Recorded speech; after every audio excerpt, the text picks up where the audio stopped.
Hello guys, welcome sa aking YouTube channel. So sa video na to, tatalakayin natin kung paano gamitin ang function invocation operator sa C++. So naisipan ko gumawa ng mga ganitong klase ng video kasi tulad nyo, mahilig din akong mag-search ng mga tutorial tungkol sa programming para mas lalo ko pa siyang maintindihan. So ano nga ba si function invocation operator? So this is a type of operator that can be overloaded within classes. Unlike other operators such as plus or minus, it is used to make objects of the class callable as if they were regular function. So, ang pag-overload ng function operator ay nagbibigay daan sa paggamit ng object ng isang class na parang function sa pamamagitan ng paggawa ng mga custom implementation.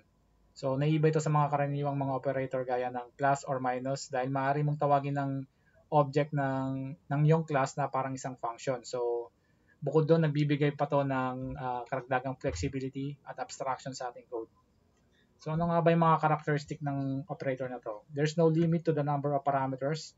You can use as many parameters as you need. So wala daw limitation pagdating sa paggamit ng parameters. So pwede tayong gumamit ng mas marami kung kailangan natin. So it can return any type of value. So it depends on what you need. So nagre-return siya ng any type of value. There can be multiple versions of the operator within a single class as long as they differ in the number and type of parameters. So ano ibig sabihin nun? So pwede tayong magkaroon ng maraming version ng operator sa isang class lang. So mamaya gagamit tayo ng dalawang version ng operator. Ang pagkakaiba nila, yung isa, dalawang parameters at yung isa naman, tatlong parameters.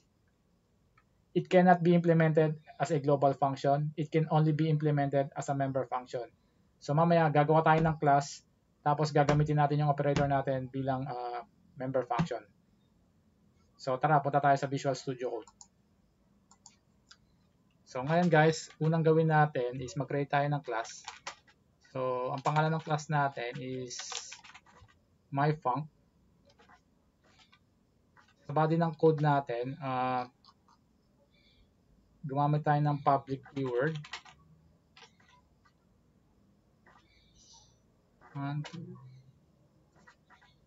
So maglagay tayo ng comment.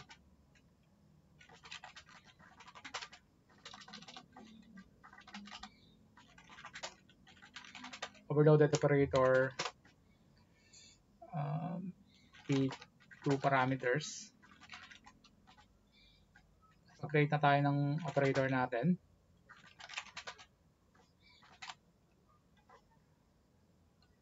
So maglagay na tayo ng parameters, integer. So gamitin natin yung integer type, b1, b2.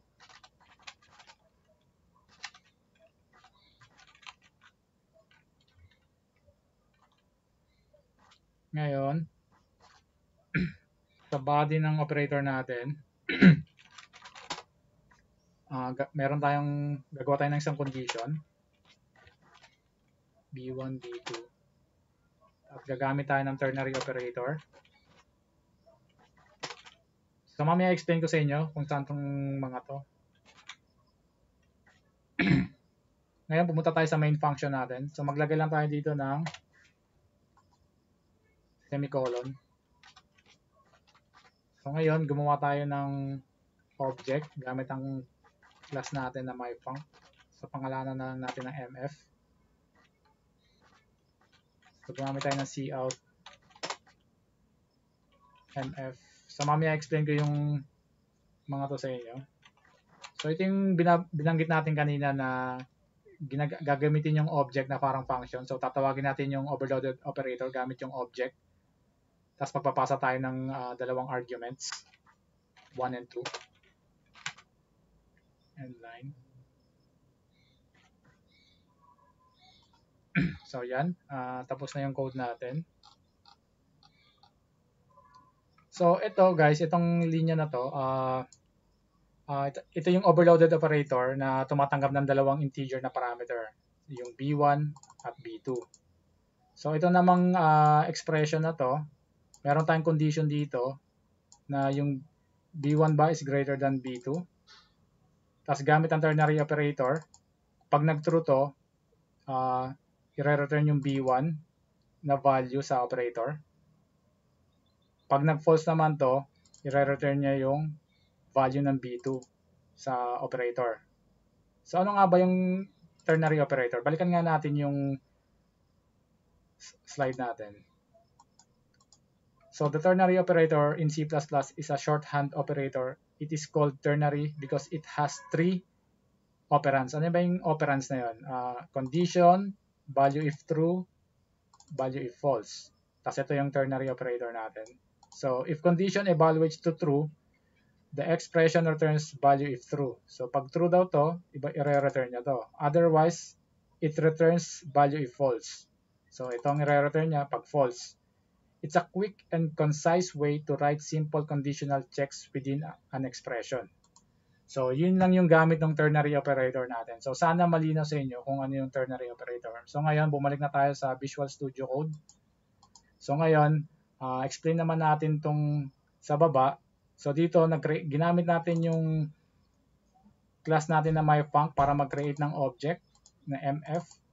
Tapos dito, ginamit natin yung object natin para tawagin yung operator at ipasa yung dalawang arguments na 1 sa B1 at yung 2 sa B2.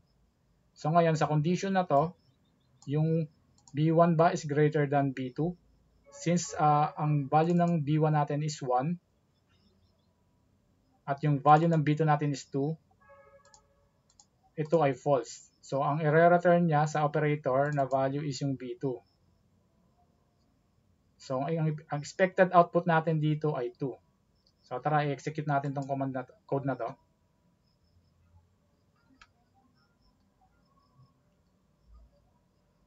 So sa madaling salita, pinipili lang naman ng operator ang value depende sa result ng condition ng code natin.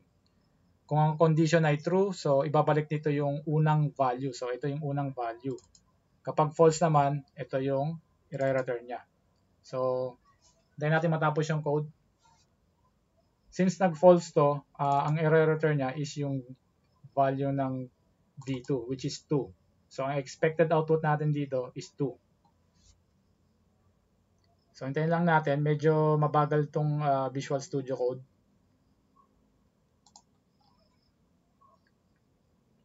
Tapos susunod naman is gagawa tayo ng isa pang version ng operator. So gagamit naman tayo ng tatlong parameters.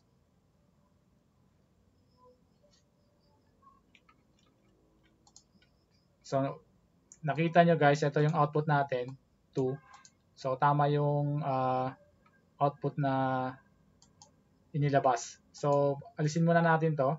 Gumawa pa tayo ng isang version ng operator. Kopyahin natin to. So lagay natin dito. Magdagdag lang tayo ng ng pang parameters. So lagay natin ng B3. Tapos sa body ng ating operator. So kopyahin ko lang yung ginawa ko rito expression. So ito. Yan. Tapos gumawa pa kopyahin ko lang to. Magdagdag lang tayo ng isa pang arguments dito. Okay. Kung makikita nyo guys, meron siyang pinakita niya dito yung operator, yung overloaded operator natin na bago, yung meron tatlong parameters. So B1, B2, B3. So ibig sabihin compatible tong itong gagawin natin dito. So pagka tinawag natin yung operator, since meron tayong tatlong arguments dito, ito yung tatawagin niya.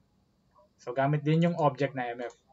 So dito guys, kung makikita nyo, para saan nga ba tong operator na to? So makikita nyo rito, meron tayong mga condition pa sa loob nito. Ang tawag ka dito is nested ternary operator. So bakit to tinawag na nested ternary operator? Kasi tinutukoy dito yung pagkakaroon pa ng isa pang ternary operator na nasa loob ng isa pang ternary operator. So ngayon, kapag yung same logic lang to guys, kung yung pag nag-true tong condition natin, so pipiliin niya tong expression 1. So ito yung expression 1, ito yung expression 2. Kung nag-false to, pipiliin niya yung expression 2. So dahil mas maliit yung value ng B1 sa B2, magpo-false to. So ang pipiliin niya ito is ito. Itong expression 2. Ngayon, meron tayong condition ulit sa loob ng expression 2 if yung B2 ba is greater than B3. Since mas mababa yung B2, dahil 2 yung value nito at yung B3 natin is 3, false to. So ngayon, ang i-return niya is yung B3 na value. So ang expected output natin, pag in-execute natin to, is yung 3. So i-execute ulit natin to. So teka lang, at nawala yung ano natin dito sa gilid.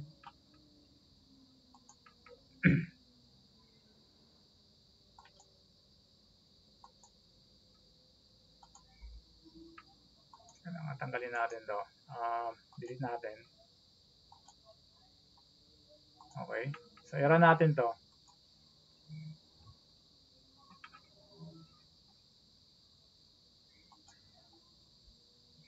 So may mga lumalabas na error. So hintayin lang natin siya, guys.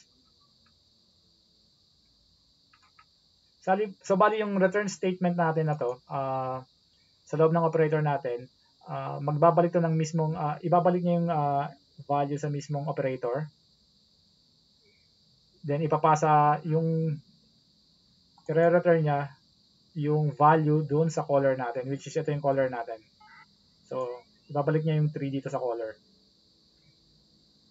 So medyo mabagal yung Visual Studio Code, hintayin natin matapos.